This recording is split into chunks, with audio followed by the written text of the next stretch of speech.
جنگ خو آسانه، میړانه هغه ده، شمله هغه ده چې وینه تویه نه کوي، چې د خاورې عزت وساتئ.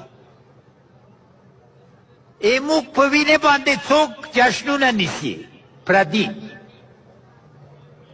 پردیو ته جشن جوړوئ، افغانانو ته غم جوړوئ. وورونو خویندو، کوم افغان له بل افغان نه کم دی. پیغور مه ورکوئ، پیغور نه درکوئ. په پیغور باندې څه نه حل کېږي، په ښکنځلو باندې څه نه حل نه کېږي. موږ هم منو چې افغانان یې، ومنئ چې ټول افغانان افغانان دي.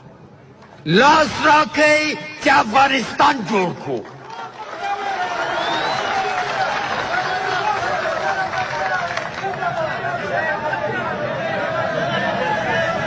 لاس راکئ چې افغانستان جوړ کړو.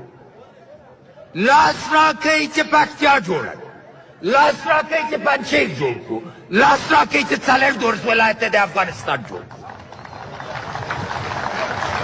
د جنګ قیمت څوک ورکوي؟ موږ د ولس. تاسې ما له زړه نه راځئ، هر سهار وخته ما ته د وینې راپور راکوي.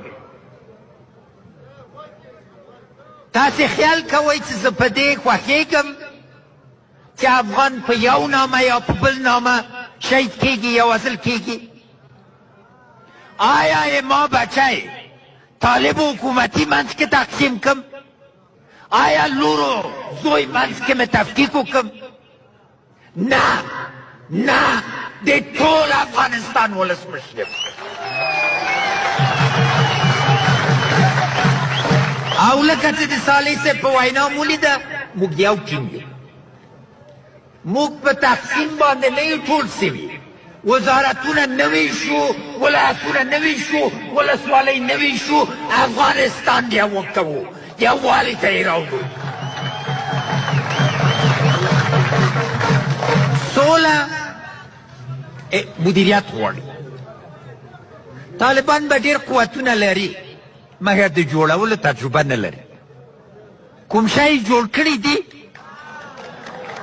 په دې خو باورمند دی چې دا قیر اشرف غني د جوړولو سړی ده.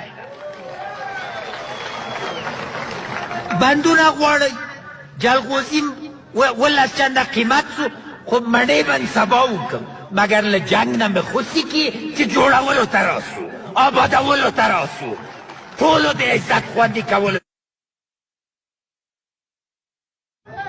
جنگ خو آسانه ده، میړانه هغه ده، شمله هغه ده چې وینه تویه نه کوي، چې د خاورې عزت وساتئ.